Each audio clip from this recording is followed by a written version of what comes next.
le journal.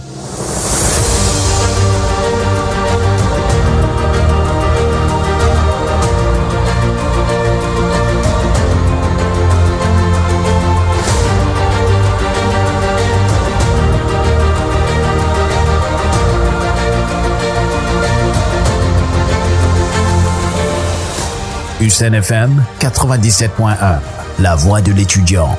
Dans un instant, le journal.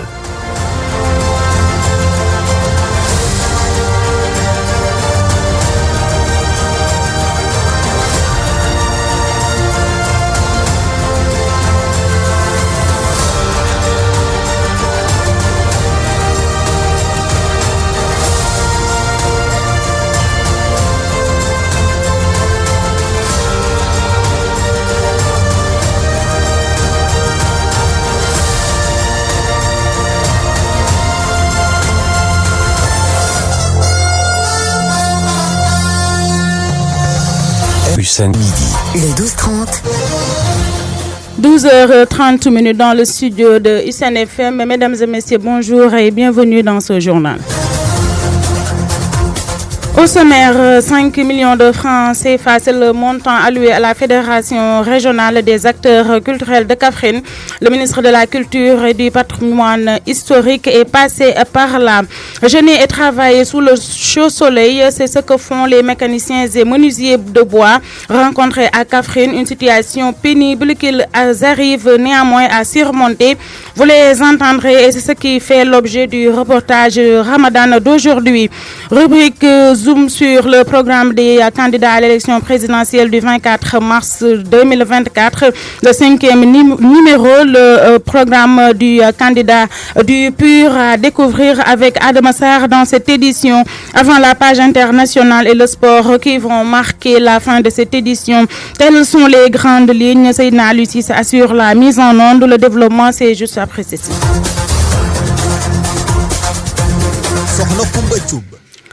Bienvenue à toutes et à tous. D'abord, en plus bref, une nouvelle vague de libération enregistrée. Renseigne le quotidien Libération et à lui de préciser que des sorties massives ont été enregistrées hier lundi dans la prison à la suite de la promulgation de la loi d'amnistie. Parmi les bénéficiaires, on peut citer ceux qui avaient été interpellés par la section de recherche de la gendarmerie nationale dans l'affaire dite du bus de Yarach qui avait fait officiellement 2 morts.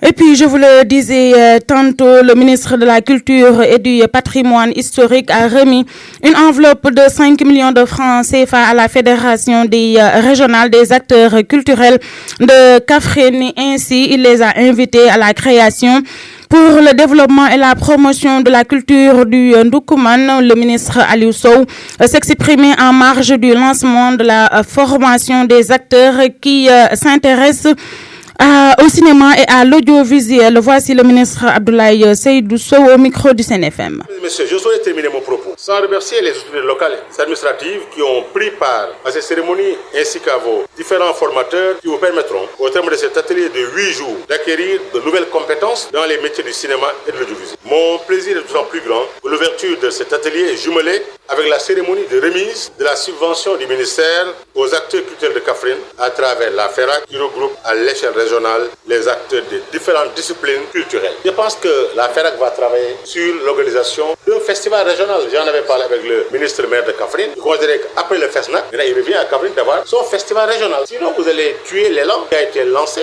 avec Osez éditions du FESNAC qui a été une réussite totale. Je pense avec nous que nous avons eu un premier ministre venir présider. C'est avec Fatih qu'on a eu le président de la République lui-même venir présider avec un pays invité d'honneur, quarantaine d'ambassadeurs présents dans un stade archi-comble. On ne connaissait pas ce FESNAC. Donc la réception de ce chèque d'un montant de 5 millions vous amène à travailler ensemble pour le développement culturel de votre localité. Croyez-en et vous y arriverez, j'en suis persuadé. Le 9 mars, je vais le dire tout à l'heure, 2024, je présiderai le gala Gaïdé, des séries, à la place du souvenir africain pour honorer les acteurs du domaine de l'audiovisuel pour leur entregent et leur contribution à la prise en charge des préoccupations sociales de nos communautés. La subvention de la FERAC est aussi une manière de vous honorer pour votre engagement pour le développement de la culture, mais aussi une façon de vous inviter à faire preuve d'ingéniosité ingéniosité en matière de création pour repositionner votre région au niveau national sur le plan culturel.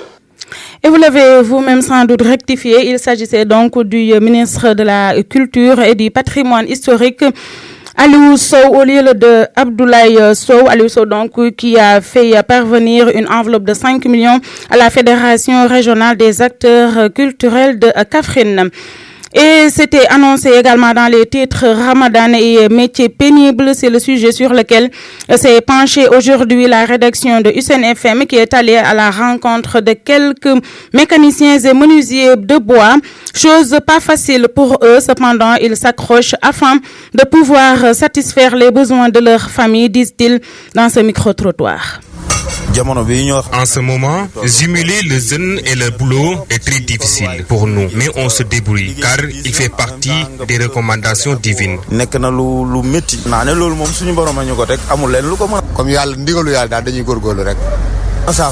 Actuellement, le travail marche à pas de caméléon, mais nous nous rendons grâce à Dieu. Malgré tout, nous travaillons à tout moment. Par exemple, si un client vient, on s'y met vite pour sa satisfaction. Même si on passe ici toute la journée. Et même des fois, il peut nous arriver de rompre le jeûne à l'atelier. Nous nous débrouillons seulement vu qu'on n'y peut rien. Nous n'avons pas de climatiseur ni de ventilo, malgré la forte chaleur qui perdure à Kaffrine.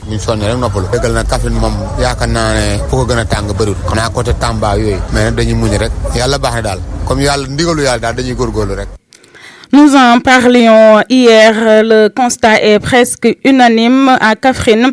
Les tenues sexy sont rangées au placard, c'est dans la place au djallabé avec des accessoires comme le chapelet et le tapis de prière.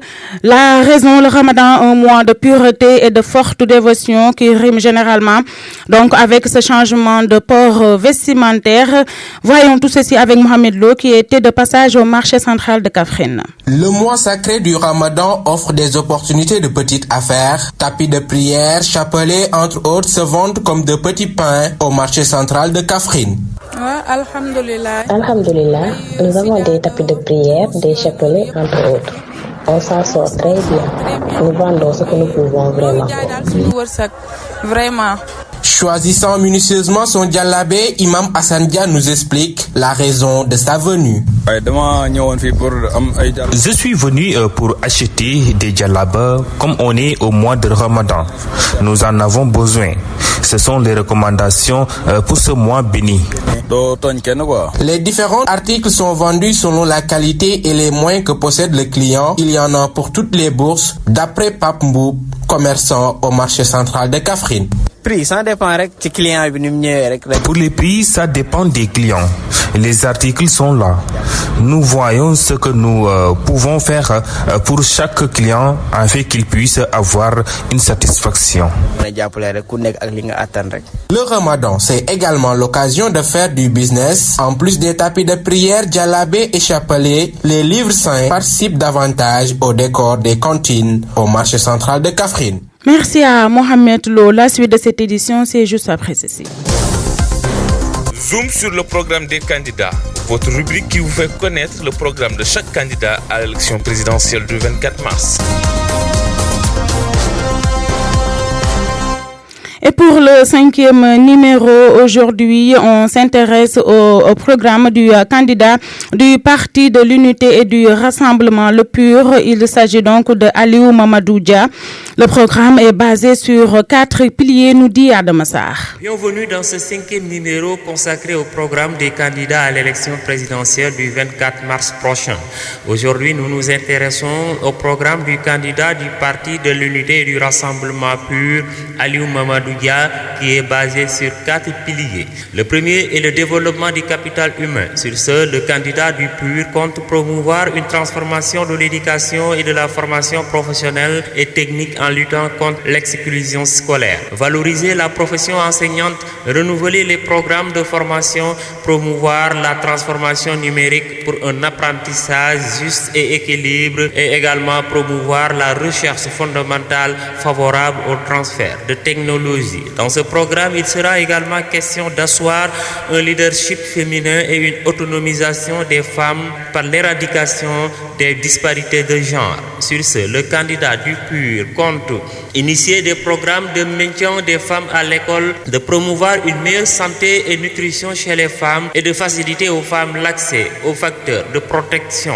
Toujours dans le pilier qui concerne le développement du capital humain, Aliou Mamadou Dia s'engage à promouvoir le sport en redéfinissant la politique sportive du Sénégal, mais aussi promouvoir la pratique du sport sur l'étendue du territoire national en développant le sport de masse et d'élite. Le deuxième pilier est de faire la promotion d'une économie compétitive, durable et inclusive. Cela passe, selon le candidat du PUR, par l'augmentation de la production du secteur primaire, c'est-à-dire renforcer l'agriculture familiale, promouvoir la souveraineté et la sécurité alimentaire, renforcer également le cadre institutionnel et instaurer une bonne gouvernance du secteur de la pêche, mais aussi moderniser le secteur de l'élevage en améliorant son rendement.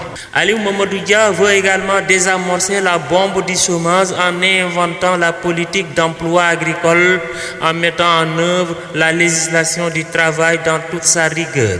Le troisième pilier est gouvernance, paix et équilibre des institutions. Le candidat du PUR veut rétablir l'équilibre institutionnel en renforçant les pouvoirs législatifs, judiciaires et territoriaux, mais également diminuer les pouvoirs du président de la République. Et enfin, le quatrième pilier s'intéresse à l'inclusion et à la protection sociale. Cela passe par le développement d'un dispositif de protection sociale adapté. Sur ce, le candidat du PUR s'engage à étendre la protection sociale à toute la population.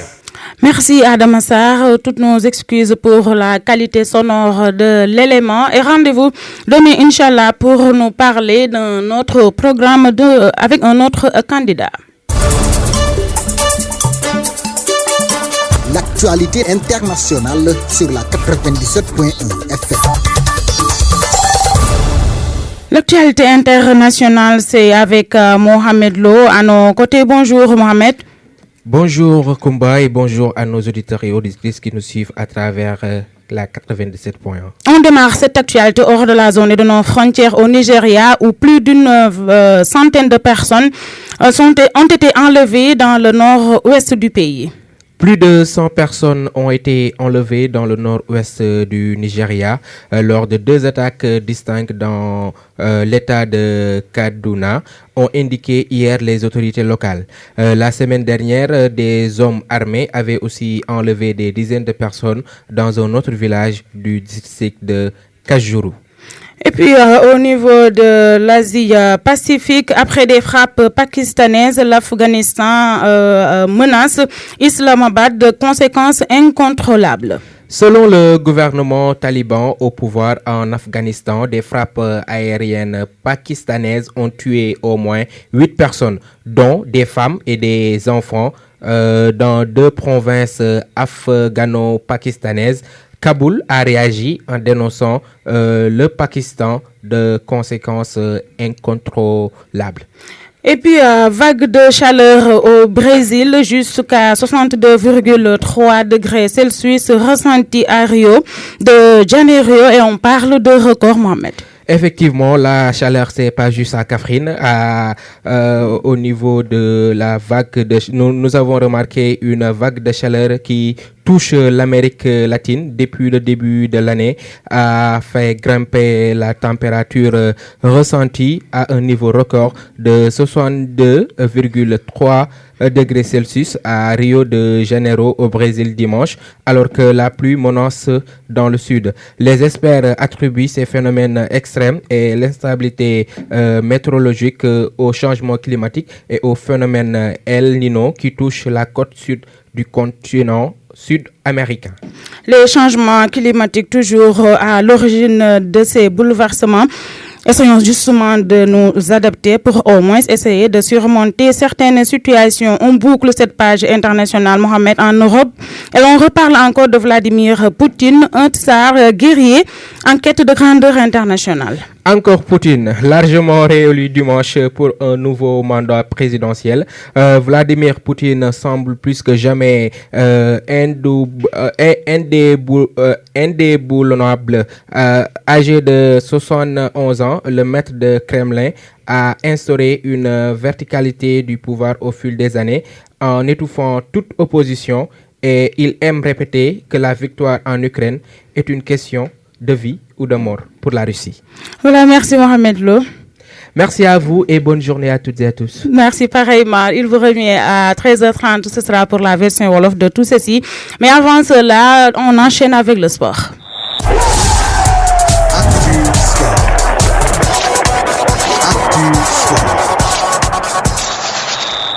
Un petit mot en sport et c'est pour parler des Jeux africains. Aujourd'hui à 20h30 est prévue la rencontre Sénégal-Ghana, ce qui concerne bien sûr donc les garçons. Donc les Lionceaux vont affronter le Ghana et c'est pour chercher une place en finale. Bonne chance à nos petits gaindés. Et puis football féminin, hier les Sénégalaises se sont inclinées face au pays organisateur, on peut dire le Ghana. 3-1. Peut-être que les garçons vont nous faire oublier cette défaite de 3-1. Bonne chance à eux donc. C'est la fin de cette édition, mesdames et messieurs. Je vous rappelle les grandes lignes.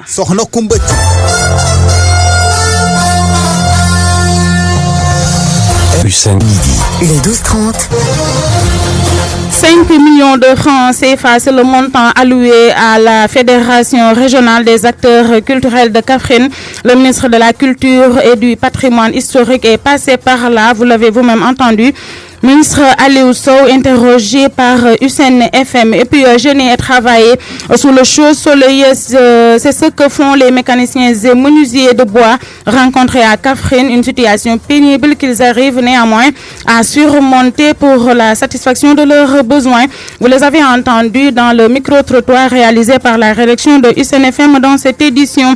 Avant la rubrique Zoom sur le programme des candidats à l'élection présidentielle du 24 mars prochain.